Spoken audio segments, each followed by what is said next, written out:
Доброго времени суток, симрейсеры! С вами Snail, и сегодня я хочу рассказать об истории компании Papyrus Design Group. Погнали!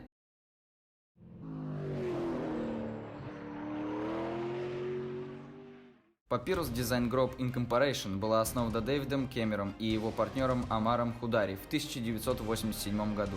Она существовала на протяжении 17 лет и стала наиболее известна своей серией гоночных игр на основе лиг NASCAR, IndyCar и Grand Prix Legends, упором на реалистичную физику. Вдохновленный играми Pole Position и Flight Simulator, Кэмер хотел создать гоночный симулятор и обратился к Electronic Arts для разработки игры для ПК на базе Indy 500.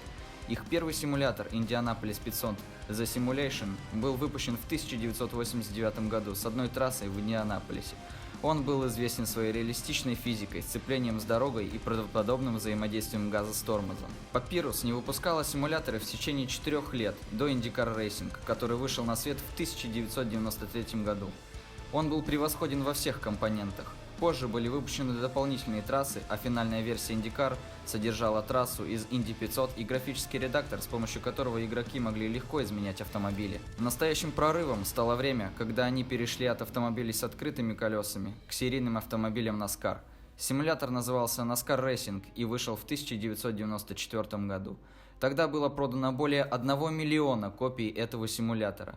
Симулятор включал в себе 9 трасс и 38 машин, при этом традиционно обладал реалистичной физикой и моделью повреждений. Разумеется, осталась и тонкая настройка машины. Игра использовала все возможности из VGA видеокарт того времени с разрешением вплоть до 640 на 480. NASCAR Racing считается первым настоящим онлайновым симулятором. Здесь был полноценный мультиплеер, реализованный через Dial-In сервера. В 1995 году Papyrus Design Group была приобретена компанией Sierra Entertainment. Вскоре после этого Омар Худари покинул компанию. Продолжением серии IndyCar Racing стал симулятор IndyCar Racing 2, который вышел в 1996 году и был переиздан 1,5 года спустя как Kart Racing с поддержкой Rendition 3D для Windows 95. В том же году был выпущен NASCAR Racing 2, и по всему миру было продано 800 тысяч экземпляров.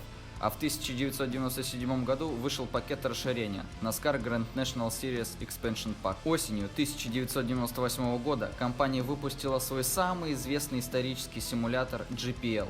Это было новое слово в мире симрейсинга, поскольку Grand Prix Legends представлял собой симулятор исторической формулы, чего ни до, ни после на свет просто не появлялось. GPL обладал совершенно новым физическим движком, позволяющим моделировать современные исторические машины максимально реалистично. Уровень проработки физической модели для того времени был просто блистательным. Ее разрабатывали при участии пилотов Формулы-1 тех времен. Даже сейчас не каждый симулятор может похвастаться таким количеством одновременно обрабатываемых физических параметров. Затем компания выпустила еще 6 симуляторов серии NASCAR. NASCAR Legends в 1998 году, NASCAR Racing 1999 года, NASCAR Racing 3 нулевых годов и NASCAR Racing 4 в 2001 году. NASCAR Racing 4 имел обновленный физический движок и в полной мере использовал 3D ускорение.